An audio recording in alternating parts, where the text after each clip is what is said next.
Hi friends, welcome you all for joining me in this session. So in this session we will discuss about the provision of the income tax related to the agriculture income. There are a lot of query from the lot of so many viewers regarding the preparation of the video of the agriculture income. So I prepared it for all of you guys because of there are so many viewers are comfortable in a Hindi version also, so I prepared it a Hindi version also for that. So you may, if someone wants to join that Hindi version, so he may search this YouTube in Hindi version. So let's start.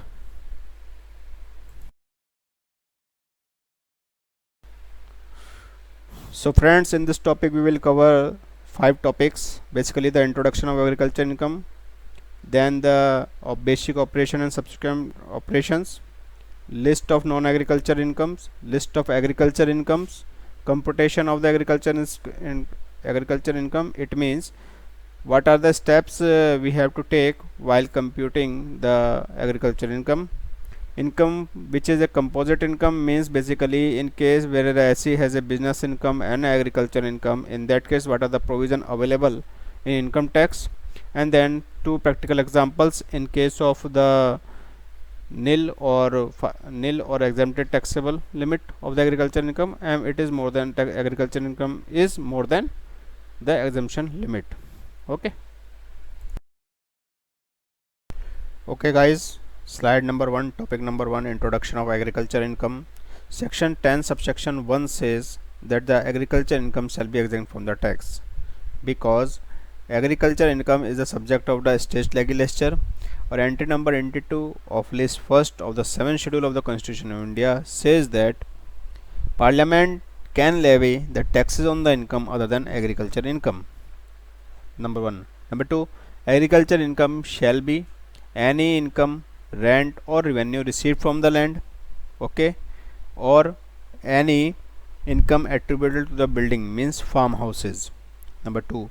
Number 3. An income derived from the such land by agricultural operation, including processing of the agriculture produce raised and received as a rent in kind. Land should be situated in India and land shall be used for agri purpose only.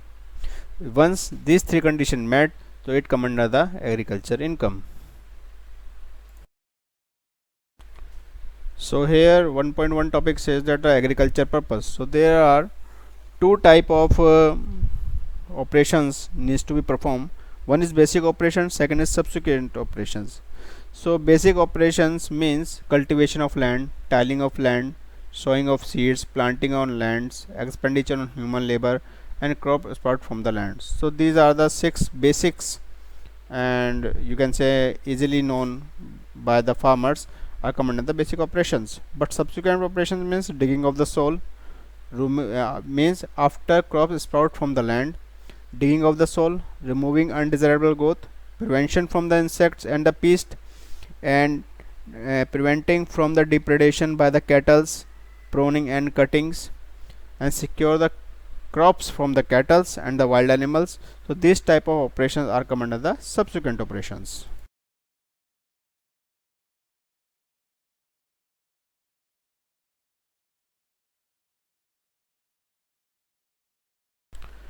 So okay guys, in this session 1.2 we will discuss about the list of the agriculture income. So here the agriculture income means income produce of toddy, income from growing flowers and creepers, income from lease of coconut gardens, growing grass crown with means income from the grass grown with the human efforts, and slaughter, tapping and sell the rubbers by the farmer, interest on capital and share profit of the partners from the firm engaged in the agriculture businesses. That is the most important point. Second, consumption compensation received from the insurance company in case of damage of the crops to the farmer. Sapling or seedling grown in the nursery, this is the come under the one of the court judgment. It says that the Supreme Court judgment says that the basic and the subsequent operation together with the integrated activity of the agriculturist, performance of the subsequent operations only on the produce of the land would not be enough to invest the subsequent operations with agriculture character. It means that basic operation must be performed before income called an agriculture income. So it is clearly says that the any income derived from the sapling and seedling growing in the nursery shall be deemed to be the agriculture income. So is defined in the explanation 3 to section 2 subsection 1a, which is give the definition of the agriculture income. So it says that nursery is also a part of the agriculture income, or any lease rent received on the land giving for grazing cattle, it is also part of the agriculture income. So because to go further, section 2 subsection 1a subsection c says that building should be owned, means any income attributable to the building, as I told you the related to farmhouse. So building should be owned and occupied by the landholders, okay, if it is receiving the rents. Second, building should be on the land situated in India which is used for agriculture purpose, okay. Building should be required by the occupier related to dwelling house, storehouse or other outbuildings, and land should be assessed to land revenue or at a local rate. So it means that farm which is any income received from the building which is called as farmhouse, so it is also agricultural income.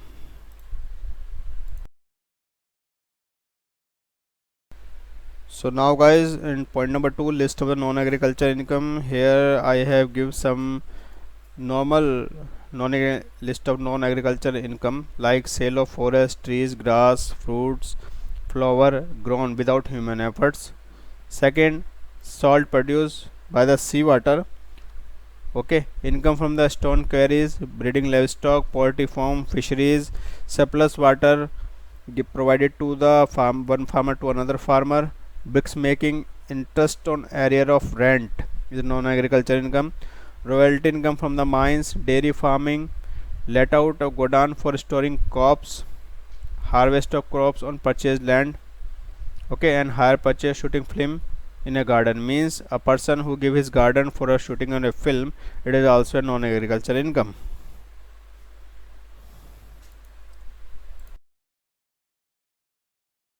Computation of agriculture income, one of the most important slide. So first of all, what we do, if we have a two type of income, one is agriculture income, second is non-agriculture income. So we club these both income and calculate the tax based on the normal tax rate provisions. Then in step 3, what we do, we know very well that the maximum exemption limit is 2,50,000 in case of normal person, plus agriculture income, it may be anything, but yes, maximum exemption rate, like for the person whose age is more than 60 years, so it is 3 lakh. With more than 80 years super senior citizen, it is 5 lakh. So we will change the maximum exemption accordingly. Then calculate the tax on the aggregate income defined in step 3, and then in step 5 we will make the difference between the taxes calculated under step 2 and under step 4. So what we do, we deduct the taxes from step 2 from the step 5, okay, and then whatever the tax is coming, it is coming before the rebate under section 87 or any other rebate and surcharge and education cess.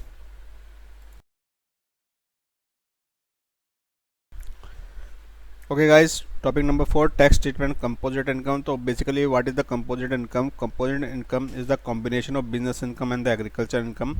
It means when the SSC has a two type of income, which is partially a business income, partially agriculture income. So this concept is called the composite income.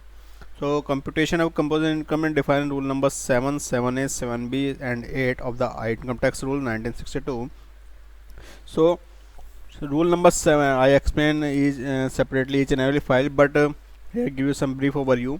So rule 7 says the income from the growing and manufacturing of any product other than tea, rubber and coffee. Rule number 7a says the income from the growing and manufacturing of the rubber. Rule number 7b says that the income from the growing and manufacturing of coffee. And rule number 8 says the income from the growing and the manufacturing of tea. So in case of the composite income, agriculture income shall be included to the business income to compute the tax on the non-agriculture income. Number 1 point. Second, computation of agriculture income is applicable only for the individual, Hindu undivided family, association of person, body of individual, artificial judicial person, but not for the firm, company, corporate society and the local authorities. So this rule is only applicable, means the composite income concept is applicable if the agriculture income is more than 5000 rupees, because up to 5000 rupees it is exempted, and non-agriculture income is more than the maximum exemption limit is 2.5 lakh, 3 lakh and 5 lakh based on the age of the person. Okay. 4.1 composite income under rule number 7. It means the any income from the growing and manufacturing of any product except tea, rubber and coffee, it come under the rule number 7.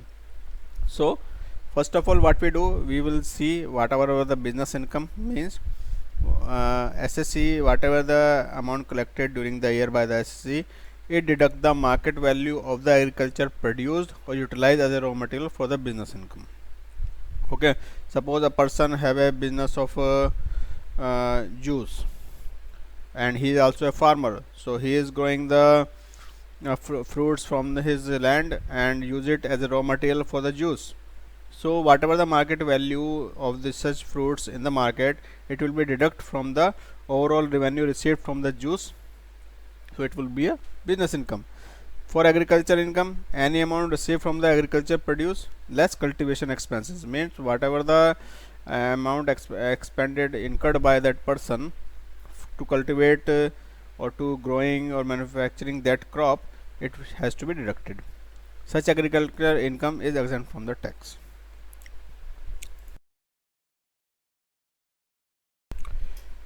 Topic number 4.2, composite income, rule 7a and 7b. So I bifurcated it into two columns. First of all, rule 7a, growing or manufacturing rubber, means latex, Sanex, latex based crepes, specify block rubbers. These are come under this category. All received from the sales of the above crops shall be considered as a business income, or any allowance by way of replacement of the dead plants, useless plants shall be allowed. And then after that, whatever the amount come after the computation, so 65% of such business income shall be considered as a agriculture income, which is exempt. Okay. Second, rule number 7b, growing and manufacturing of coffee. So here the coffee, there are two concepts: grown, cured, roasted, grounded with or without chocolate or other ingredient, flavoring ingredient. These are the commanders rule number 7b. All received from the sale of above crop shall be considered as a business income first, means as a deemed business income. Then allowance by way of replacement of such dead plants and useless plants shall be allowed, but the concept of agricultural income is different in two cases. First, 75% of business income will be considered as a agriculture income if coffee grown and cured only by the seller, but 60% of business income shall be considered as a agriculture income, coffee grown, cured, roasted and grounded. So there are two concepts in the rule number 7b.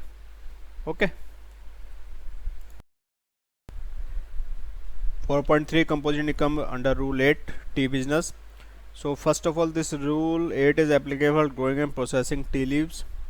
So first of all, what we do, the compute the income from the tea business under PGBP after claiming deduction applicable under this head. Then after the computation of the income come under the PGBP, we will charge 60% of the above mentioned business income as agriculture income, which is completely exempted from the tax. Or same provision 7a 7b, allowances by way of replacement of dead plants and useless plants shall be allowed, or any income related to activity growing, manufacturing, selling tea shall be part of composite income before the apportionment, not after the apportionment. Okay, so this is the tea business related composite income computation. So slide number 5 and 5.1, I have give some example as I mentioned earlier. In case of nil or up to 5000 rupees agriculture income, so this is based on the assessment year 2020-21. So first of all, suppose there is a SSC has a gross total income is 5,30,000 and PPF means deduction, he have make invested under section 80C, it is 50,000, and he has agriculture income approved is 5,000 in first case and nil in 0 in second case. So what we do, first of all, we will calculate the taxable income, that should be 4,80,000 after claiming the deduction under section 80C. Then for this person, suppose this person is less than 60 year age, so maximum exemption limit for is 2,50,000 rupees in both cases. So our total income is 2,30,000, 2,30,000. Okay, means 4,80,000 minus 2,50,000. We calculate at the rate 5% and claim the deduction under section 87 is no special provision of agriculture will be part of this. So it is a rough and tough, clear cut normal provisions applicable on it. So guys, this is another example in case the SC has a more than 5,000 agriculture income. So what I did, I take some example in same assessment year 2021, gross total income 5,30,000. What I did, I just add the agriculture income which is up to 2,50,000 rupees. So same concept, gross income less deduction the PPF deposit. So total taxable income is 4,80,000 rupees. Then first of all go to step 1, compute the tax on both income, means club non-agriculture income and agriculture income. Then apply the tax slab rate applicable based on the 7,30,000 rupees income. So we will get the total tax around 58,500 rupees. Then step 2, MEL means maximum exemption limit, that is 2,50,000 rupees, and agricultural income is 2,50,000 rupees.